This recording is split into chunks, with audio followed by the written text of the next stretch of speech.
Bonjour, alors de retour sur le plateau de Watch TV pour un nouvel épisode d'Entrecases.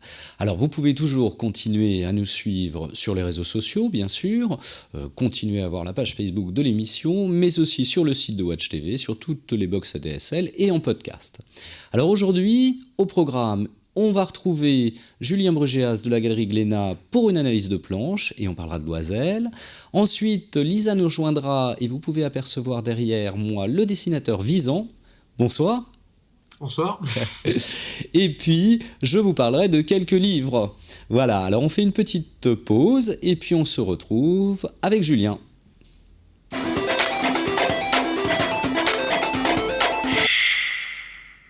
Alors, vous êtes habitués maintenant, comme chaque mois, on retrouve Julien Brugéas de la Galerie Glénat pour expliquer un petit peu comment est construite une planche de bande dessinée. Allez, on retrouve Julien. Alors, je vais vous parler de Régis Loisel. Ah, mais c'est un excellent choix, ça. Ben, il paraît, ouais, pas mal. Alors, sur quel album allons-nous discuter un petit peu? Alors, les strips dont je dispose, ce sont des strips de Café Zombo. Donc, c'est le Mickey qui est sorti donc, en novembre aux éditions Glénat. C'est un dessinateur qui est passionné par Mickey depuis de nombreuses années, qui en griffonnait pour lui depuis très longtemps. Donc le vœu de Régis a été exaucé et il a pu faire son Mickey à lui, perso. Donc ça s'appelle Café Zombo. Et contrairement aux planches de La Cave de l'Oiseau du Temps, Peter Pan, cette fois-ci c'est du strip. Il a voulu faire ça en strip parce que c'est la tradition américaine. Oui, puis Mickey paraissait justement en strip comme ça aussi pendant un moment. Oui, Mickey paraissait en strip. C'est dans le strip et le format surtout des journaux. Donc le strip allongé comme ça, c'est un format qu'on appelle le daily. Donc c'est le format des strips qui paraissaient dans la presse quotidienne chaque jour, daily. Et les planches au format complet, grand format, c'est les Sunday Page. Régis a fait son livre à l'italienne, donc avec des strips.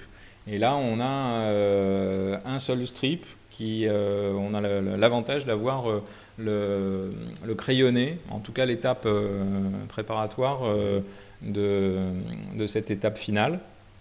Et donc, ce qui m'a semblé intéressant aujourd'hui, c'est de montrer les différences entre l'étape de recherche poussée et l'exécution définitive.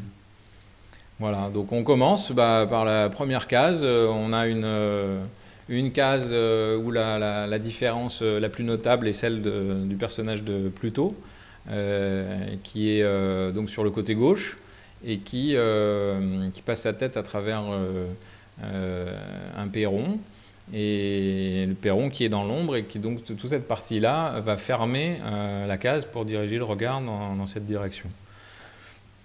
Dans la case ancrée définitive, il a supprimé la petite terrasse, le perron, qui était dans l'ombre comme ça, pour agrandir Pluto et de faire fermer la case à lui tout seul. Et tandis qu'il a conservé les positions de ces deux personnages, de Mickey et Horace, et de Minnie et Clarabelle dans le fond, qui attendent donc qu'il déménage la baignoire. Alors on peut vraiment se poser la question de savoir pourquoi il a fait ce changement. À première vue, on pourrait estimer que cette case-là était déjà très bien composée pour la raison que je viens de donner, donc à savoir cette partie-là qui ferme la case avec le perron dans l'ombre et plutôt qui donne la direction avec sa tête, la direction de lecture. Mais quand on regarde les deux images, on se demande qu'est-ce que ça apporte d'avoir supprimé ça et d'avoir mis Pluto en plus grand. Il se trouve que en faisant cela, Loisel a changé les plans, c'est-à-dire il a distingué plus le premier plan, le deuxième plan, le troisième plan. Donc il a mieux séparé les plans et il nous fait plus rentrer dans l'image. Ici, on avait un carré qui était bien déterminé et qui était bien construit pour la lecture, mais qui mettait le lecteur un petit peu en retrait. Tandis qu'ici, la proximité de Pluto, sa taille beaucoup plus importante, nous permet d'être déjà dans l'image avec lui. On est quasiment à son niveau, au niveau de Pluto.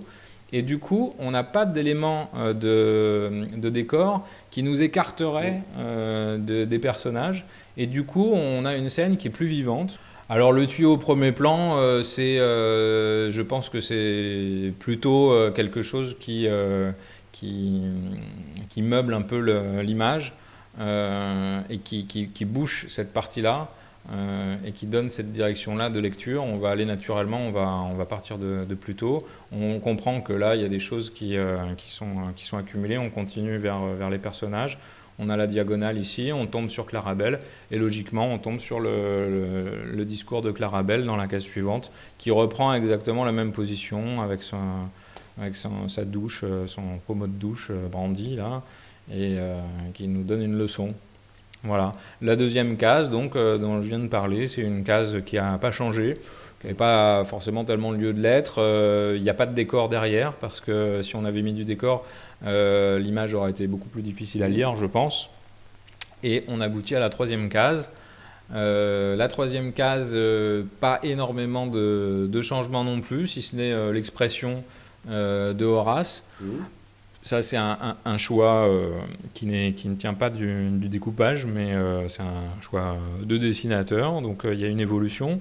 Il y a la disparition de la barrière qui a été repoussée plus loin. En fait, le trottoir est éloigné et ça nous permet... Ça donne plus de profondeur. Ça donne plus de profondeur. Et ça a permis de dégager aussi cette zone qui aurait pu être plus confuse. Et puis, on peut noter également qu'il avait manifestement prévu d'avoir un Mickey qui serait dans l'ombre, puisqu'il a fait ses hachures ici, donc qui aurait distingué un peu plus les plans. Mais je pense que le choix de retirer cette ombre était judicieux, parce qu'on ne comprendrait pas que Mickey, qui est en extérieur, est une ombre à cet endroit-là. Donc, pour la cohérence du récit, je pense que c'est meilleur. Et puis la dernière case, là il a complètement changé. Alors c'est assez intéressant parce que non seulement il change du point de vue du cadrage et de la composition, mais il change aussi du point de vue de la narration. C'est-à-dire qu'ici, on a une continuité de l'action, et même c'est un peu une redondance parce qu'ils en sont quasiment au même point. Bon, ils ont dépassé la barrière. Là, oui, ils mettent beaucoup de temps pour charger la baignoire. Hein. Ils mettent du temps. Bon, forcément, il y a eu un dialogue ici. Mais en attendant, ça ajoute pas énormément de choses d'une case à l'autre du point de vue graphique. Or là, il y a un vrai choix de narration. Les personnages qui ont changé, on voit le déménagement qui est terminé. Et donc, on a un raccourci temporel. Et donc, toute cette scène se trouve dans l'intercase. Voilà. Et donc, on a le résultat des cases qui viennent précédemment. Le déménagement est terminé, ils sont prêts à partir. Donc, le lecteur comprend que la baignoire a été chargée, ainsi que le reste. Et on voit la voiture qui est prête à partir, avec une direction de lecture qui est diagonale comme ça et qui invite manifestement soit à descendre pour lire le strip suivant, soit à tourner la page. Alors Régis Loisel fait partie de ces auteurs qui sont très très attachés à cette notion de découpage. C'est le plus assidu que je connaisse. Parce que c'est celui qui s'est toujours montré le plus passionné par ça et qui y accorde la plus grande importance. La bande dessinée, pour lui, c'est d'abord le découpage. C'est là que ça se passe. Et c'est un dessinateur qui fait vraiment référence dans ce domaine et qui est connu pour faire beaucoup de rustines sur ses planches, parce qu'il fait des recadrages.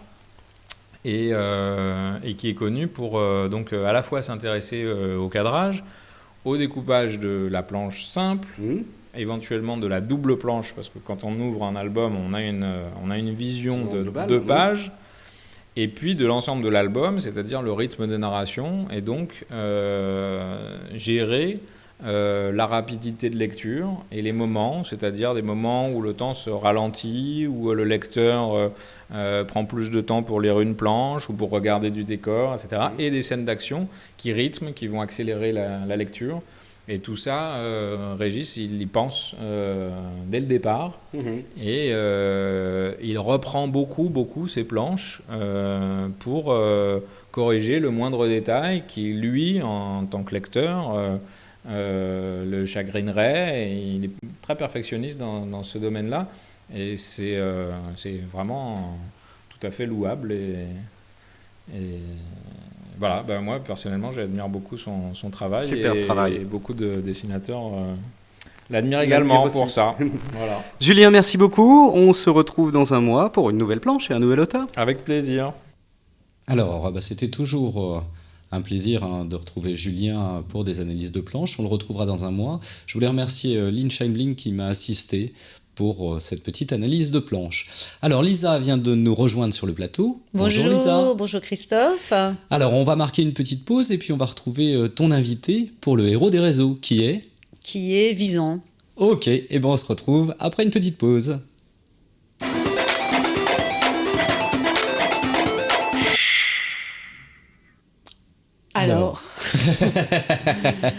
Alors donc, ce mois-ci, je vous avais promis une femme, mais mon invité, même s'il est un homme, c'est un grand défenseur des droits de la femme.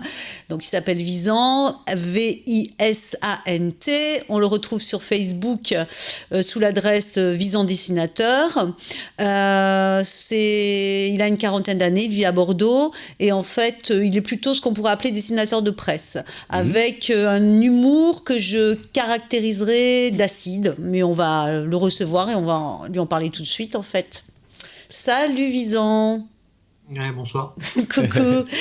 Dis-moi alors, cette expérience de presse rue 89 dont je viens de parler, mais moi je te connais surtout pour ton côté féministe et puis notamment pour un livre que tu viens de refaire paraître sur Ulule qui s'appelle 52%.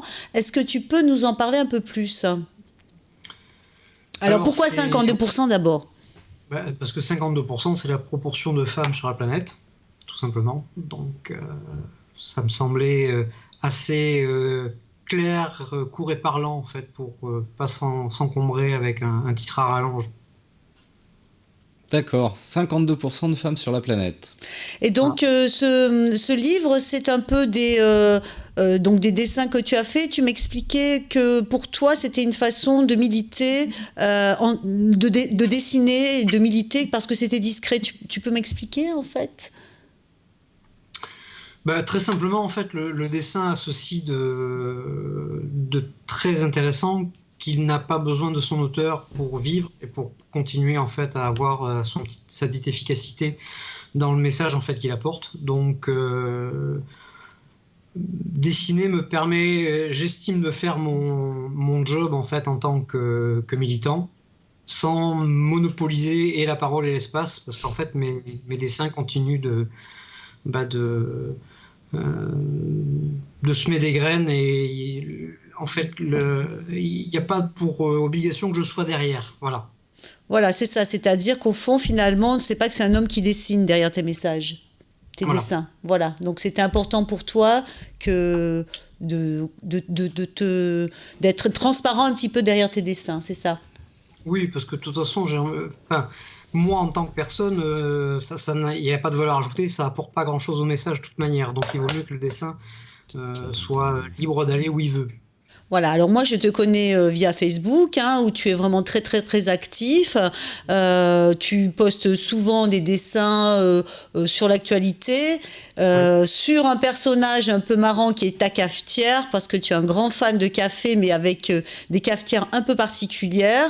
Et le personnage que tu as créé, qui on peut dire a vraiment aujourd'hui un fan club énorme, c'est ton chat. Donc un chat qui s'appelle Cul Poilu. Enfin, c'est son nom de scène, on va dire. Voilà. Et donc, Cul Poilu, quelle est sa spécificité à ce chat, dis-moi ? Alors, la spécificité s'est trouvée d'elle-même sans que je la cherche, c'est-à-dire que j'ai commencé à dessiner Cul Poilu. Il n'y avait aucune volonté ni éditoriale, voilà, c'était pour le plaisir et puis pour faire marrer en fait les personnes de mon entourage. D'autant que je ne croyais pas particulièrement à un énième chat dessiné ou de BD. Il y en a déjà tellement que bon, un de plus, pour moi, c'était déjà ramener un chat dans un domaine qui était déjà saturé de chats. Après, ce qui effectivement a, je pense, permis de développer le personnage, c'est que je lui ai vraiment fait un caractère de merde. Oui. On n'est pas du tout dans du méchant calme à la Garfield, effectivement, où on a un chat qui est épouvantable, mais avec une espèce de flegme permanent, ou du Simon's Cat avec des chats qui font énormément de dégâts, mais qui n'ont pas un mauvais esprit. On est vraiment sur du chat. Le seul qui pourrait s'en rapprocher, on va dire, c'est la puce avec son petit personnage de chat noir. Moi, j'en ai fait un sociopathe, très clairement. Oui, un sociopathe, un tyran, et en plus, toi, puisque tu te représentes dans ces dessins, il t'appelle laquais, donc toi, tu es à ses ordres. Complètement, c'est-à-dire qu'il a parfaitement intégré le fait qu'il est chez lui, que tout lui appartient, et moi aussi. Donc, voilà, c'est ça. Et donc, il est devenu tellement célèbre que tu as pu même créer une page Facebook à son nom, hein, donc Cul Poilu, avec un K-U, et puis Poilu tout attaché. Et il a déjà pas mal de fans et de gens qui suivent ses aventures. Oui. Tu postes combien d'histoires à peu près par semaine? Une, deux?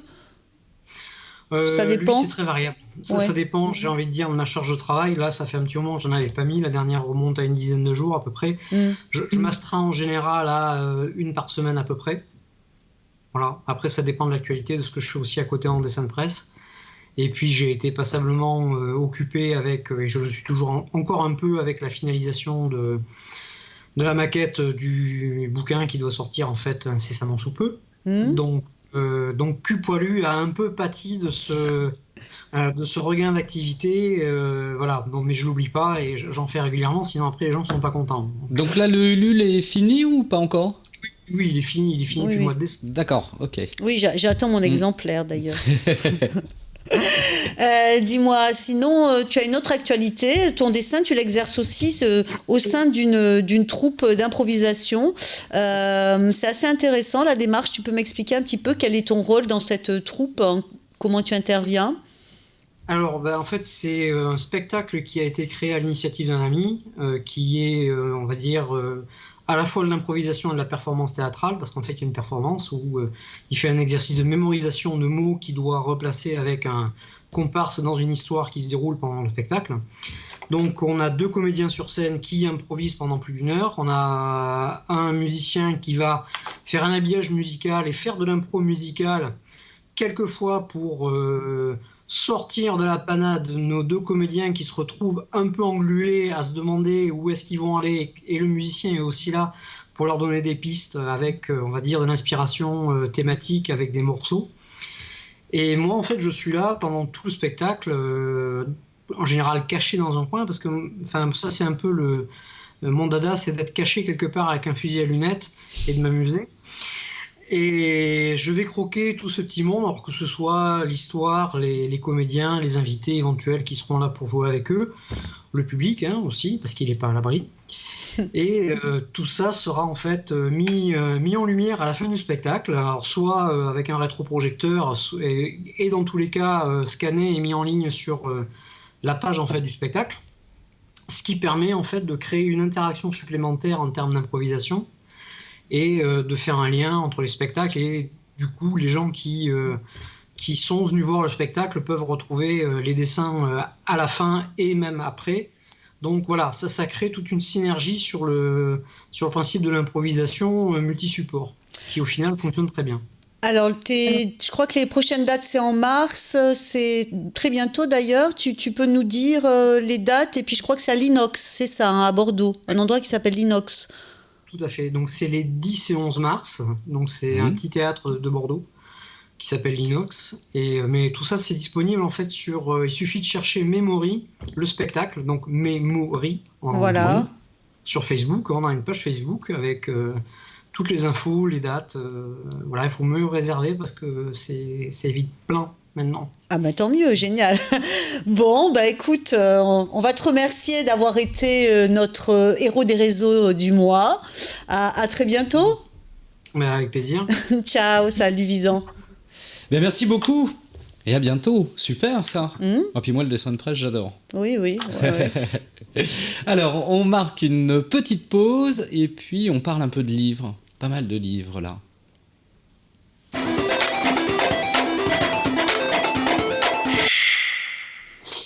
Alors, dans les livres sortis, je vais vous parler de celui-là qui est Portrait de France. Alors, c'est sorti aux éditions I et c'est un livre de François Bouc. François Bouc qui est notre parrain. On avait d'ailleurs l'occasion d'en parler dans la dernière avec ton invité. Puisque son papa était le coiffeur de Bouc. Voilà, c'est ça. Oui. Donc, Portrait de France, eh ben, c'est du Bouc. Voilà, et puis en ce moment, on a besoin de François Bouc. Hop! Je te laisse éventuellement le montrer. C'est de l'autre côté. Ah, ça a changé. On a de changé. place. Ah oui, faut me dire changé là. les places. Alors, chez Dargaud, Idéal Standard d'Aude Picot. Voilà, ça c'est une tranche de vie là, intéressant. Une trentenaire qui va être confrontée justement aux différents standards. Donc ça c'est Aude Picot, Idéal Standard chez Dargaud. Alors ensuite, Lucky Comics, Jolly Jumper ne répond plus, qui est donc une reprise d'après Maurice de Bouzard. Et c'est très drôle. Moi, ça m'a bien fait rire, moi qui suis un amateur de Lucky Luke. J'ai trouvé que c'était très très marrant ça. Ah, c'est marrant, je savais pas qu'on avait le droit de faire des... Eh bien, si, il y a des reprises comme ça qui se sont mises. Et Jolly Jumper a décidé de ne plus parler. Ah. Le pauvre Lucky Luke. Ah, c'est très très drôle. Les Dalton apparaissent aussi, un peu transformés. Tu vas voir, on voit Vrel là, qui a vraiment pris du poids. Ils retrouvent leur mère. Non, c'est étonnant. Voilà, on l'aperçoit, Vrel là. Il a vraiment un petit peu forcé sur la nourriture. Alors, chez Glénat, la naissance de la 4 chevaux. Ah, la fameuse Renault. Ça, c'est toute une époque. On n'a pas connu, nous, les 4 chevaux. Hein. Ouais, ça, c'est vraiment pour les fans de voitures. Ah, c'est pour les fans. Hein. Donc l'histoire de la 4 chevaux. Alors j'ai aux éditions L'Œuf, on avait pu parler de Mandragore avec son Ipachioli, un album qui s'appelle Genre et questions féminines, qui est un album collectif. Donc ça, vous allez sur le site de L'Œuf, vous avez Marcelin, Mandragore, B, Marion Roger, Marion Delannoy, etc. sur un album collectif qui s'intéresse aux questions de genre. Alors, on avait eu l'occasion, dans une précédente émission, c'était l'an dernier, de recevoir Xavier d'Horizon. Et justement, là, il revient... Je ne sais pas si c'est question genre, mais ils sont tous nus dans cet album. Oh non. Dès que je tourne une page, ils sont nus. Non, c'est pas possible. C'est pas Mes livres pour l'enfer, ça des encore. Des nus. Bon, ok, pourquoi pas. Voilà. Ah voilà, il faut le monter un petit peu, ouais. Alors, donc je reviens sur Understecker.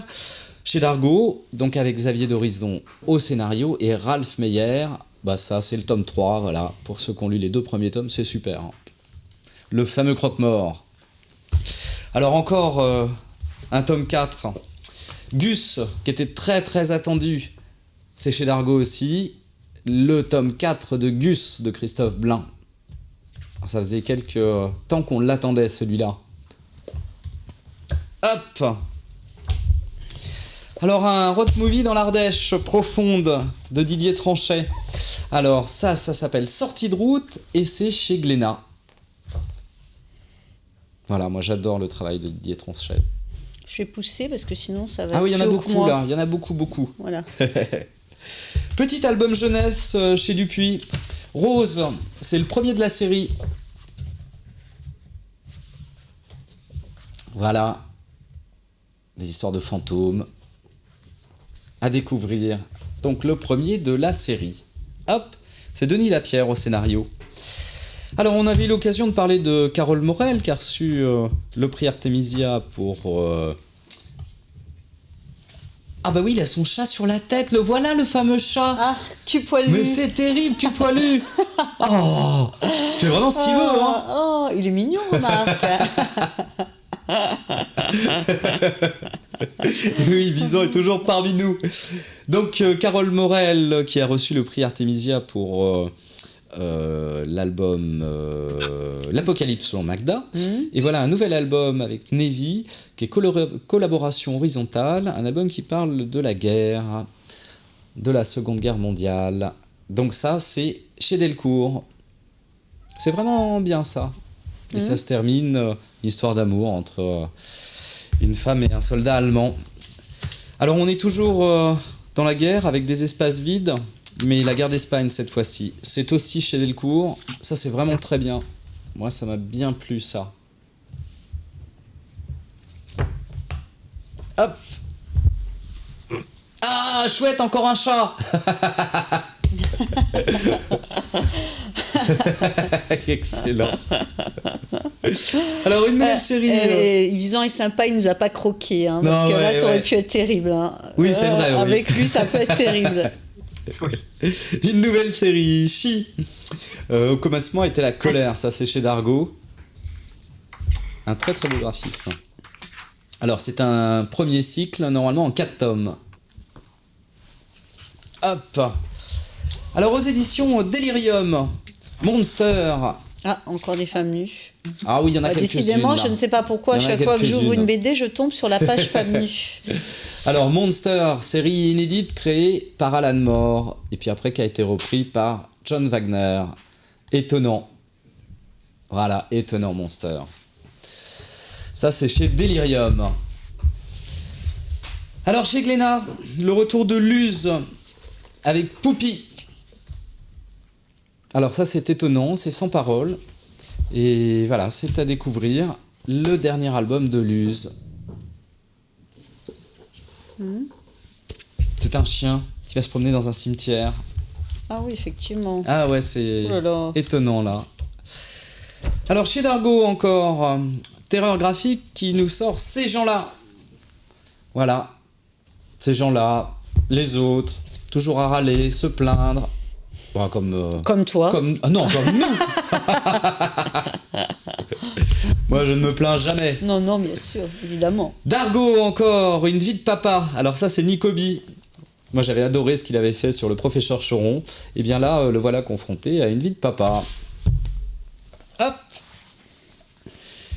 Et puis, pour terminer, puisque j'avais pas eu dans la précédente émission l'occasion de vous parler de quelques livres pour votre enfer, en voici quelques-uns. Chez Glénat Comics, tout d'abord, Sans nuance, le guide sexuel par les créateurs de Sex Criminal. Ça, tu peux ouvrir, ça se laisse encore regarder.